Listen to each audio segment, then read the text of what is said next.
Ya, sebelumnya suara untuk menunda pilkada mulai terdengar seiring banyak peserta pilkada yang terpapar COVID-19, termasuk Ketua KPU Arief Budiman.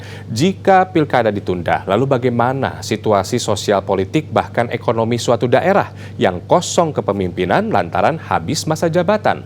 Apakah kewenangan terbatas pejabat sementara yang ditunjuk sudah ideal bagi demokrasi?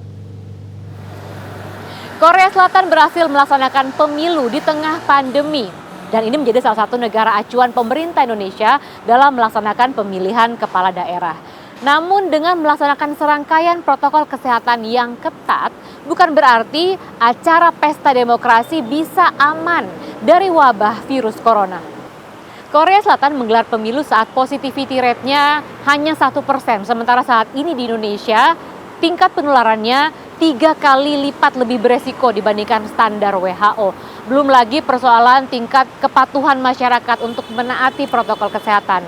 Lalu apakah tetap menyelenggarakan pilkada dapat dibilang nekat?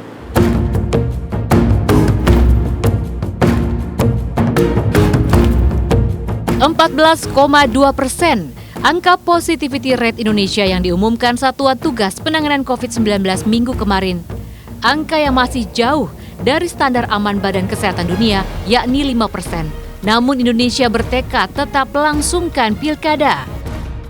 Namun kebijakan KPU justru tetap memperbolehkan peserta pilkada menggelar konser musik saat kampanye maupun melakukan rapat umum, olahraga, perlombaan, dan kegiatan sosial.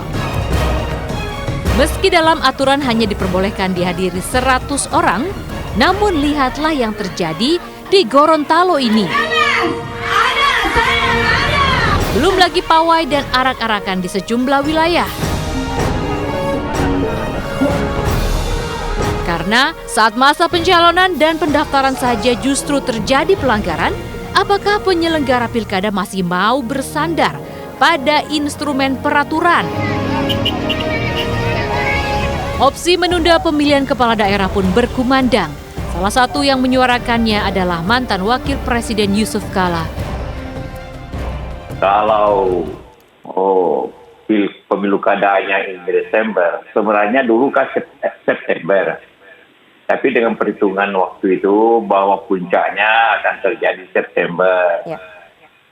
Dan artinya di Desember sudah menurun. Tapi kenyataannya dewasa ini justru di September, Oktober nanti kelihatannya masih naik terus. Ya, jadi mungkin malah diperkirakan puncaknya akan terjadi Desember. Penundaan perlu dilakukan karena persiapan pilkada saat ini dianggap tidak bisa mengimbangi perkembangan kasus positif COVID-19. Menunda pilkada di tengah pandemi bukan berarti gagal berdemokrasi. Ini kan seharusnya sudah dievaluasi ya, tahapan-tahapan pilkada yang berjalan ini kan dievaluasi. KPU bersama Satgas COVID misalnya pemerintah ini melakukan evaluasi. Nah, evaluasi ini kan harapannya bisa dijadikan dasar untuk pengambilan keputusan. Sambil kita tunda ini karena dimungkinkan secara regulasi, secara hukumnya dimungkinkan, kita tunda dulu.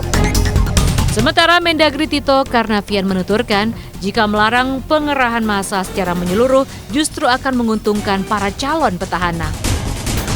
Nah, petahana ini diuntungkan karena mereka memiliki sudah populer dan mungkin elektabilitasnya baik, mungkin. Nah, di samping itu bisa menggunakan powernya. Nah, oleh karena itu agak kurang fair kalau dibatasi total. Non petahana tentu ingin juga popularitas elektabilitasnya naik. Akan diberikan ruang yang disebut dengan rapat terbatas. Di antara konsekuensi menunda pilkada akan menciptakan ketidakpastian politik, sosial, dan ekonomi. Salah satu alasannya pejabat sementara yang ditunjuk tidak memiliki legitimasi penuh untuk mengeluarkan kebijakan yang erat kaitannya dengan pengesahan anggaran sesuai amanat konstitusi. Secara sosial, semua calon kepala daerah ini kan sudah mulai mensosialisasikan diri, sudah menjalani sebuah tahapan dan sebagainya, tiba-tiba misalnya kita tunda dalam nanti entah kapan ditundanya, buat mereka sendiri sebagai pasangan calon itu kan penuh ketidakpastian juga. Terkait kegiatan kampanye, kalangan epidemiolog pesimis implementasi aturan yang mengharuskan membatasi kegiatan massa sekaligus memperbolehkan. Tentu yang jadi pertanyaan nanti kan adalah pelaksanaannya, apakah akan dipatuhi atau tidak. Implementasi ini selalu masalahnya nanti di implementasi.